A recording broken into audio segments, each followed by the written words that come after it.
Hey, welcome world. I'm Jeff Tucker with Help Haiti NGO.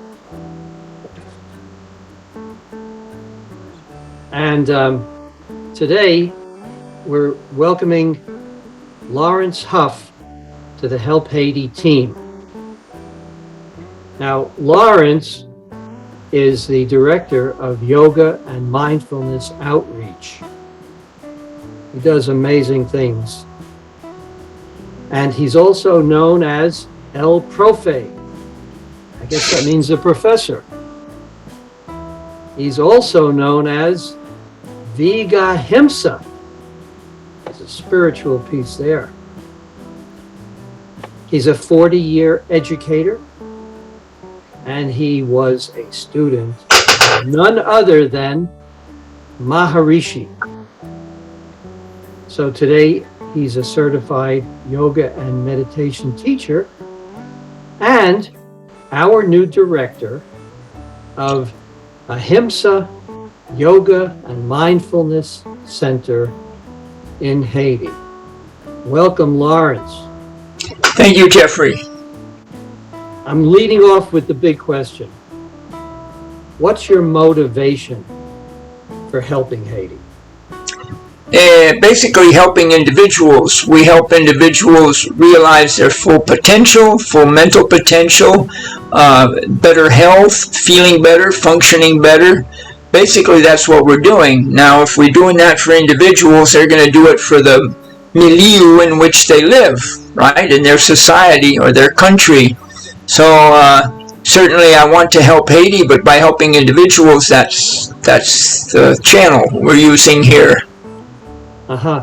And so tell me a little more about what your activities are and, what you're bringing. Well, we teach very simplified forms of stretching and breathing, not the complicated yoga you hear about, or very simplified forms of stretching and breathing that make the individual stronger and more self-confident, and at the same time release a lot of accumulated stress and enable them to live in such a way that they resist getting more stress, both mentally and in their nervous system and everything. So this is the basic way that we're doing it. And then we do relaxation techniques, otherwise known as simple forms of meditation, contemplation. And these techniques combined with the physical part is just a super combination. And that's basically our modality. Now, when I do classes that I've been doing for years, and I have a group that's regular and more time, we can do other modalities, other transformational psychology type modalities within the class. But basically, it's just simple stretching, breathing, and relaxation. Now, why do you focus on inmates in prisons in Central America? Well, you let the cat out of the bag. Yes, I've been doing that for a number of years, going to all the Central American countries. I've been visiting prisons and centers for the disabled, youth centers, schools, a lot of schools. And I don't just focus on prisons. At one time, I was doing a lot of that in Florida. But now I go to a variety of places, public libraries, and I was going to prisons a lot, and we keep doing that. We got a full-time project in Honduras in the prisons. But I think I have a sympathy with people that are excluded or marginalized in society. You go to disabled centers or prisons, you find people that are, by their very upbringing or their physical constitution, have been marginalized, or by their racial background or whatever. And I don't think that's fair that they should be beaten down by the situations. And so with these practices, it lifts up their spirit, brightens up their face. They handle better what they gotta face in their present life and can solve their problems much better. Isn't there an aspect of basically healing when you go and you take care of people with coming out of a disaster or with PTSD and things like that? All of these people are victims of trauma.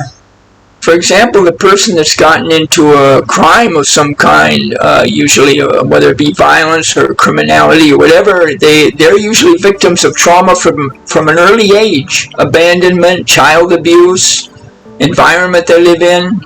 So multiple traumas build up, and through a regular practices of what we're teaching, they begin to release a lot of that stress from deep within the nervous system and a lot of that trauma. And at the same time, they feel stronger and fresher, and they better handle their life where they are to prevent more accumulating more trauma. So it's a very powerful combination of stretching, breathing, and relaxation, basically, and it works. I see it. It works. And so, opening up our first center in Petit Goâve, what are you just projecting? I mean, what are you going to do there? Well, there's been a lot of research on people practicing meditation, the changes in the nervous system or in the yoga. But we're not going there with some kind of academic aim. We're going there with the idea of teaching people that are, for example, learning truck driving, or one of the other schools that they're carried on within the institution there. And we're helping those people to be fresher. When they're driving a truck, you got to be awake. You can't be stressed out. So basically, that's what we're doing. We're providing them a way to function better and feel better.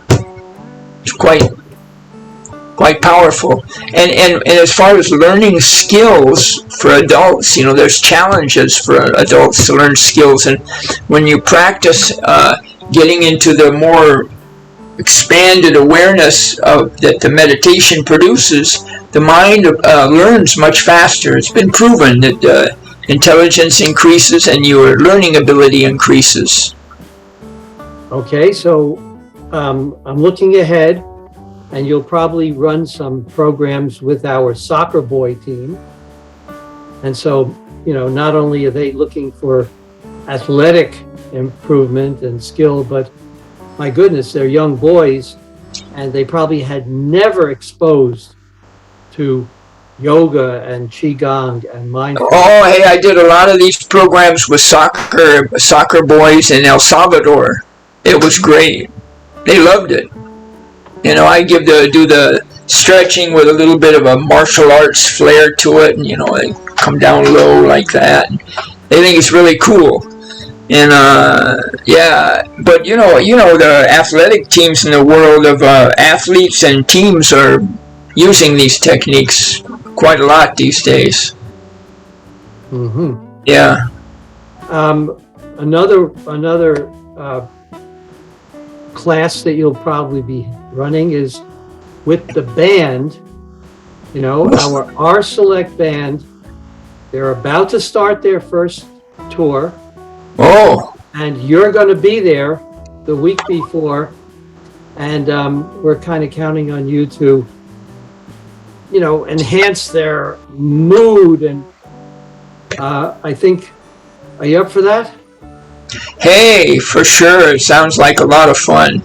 And you know very well that in the history of popular music in the U.S., the influx of these arts from other parts of the world, the meditative arts, have greatly enhanced the evolution of popular music within the U.S. culture or the Western culture. You know that, and okay.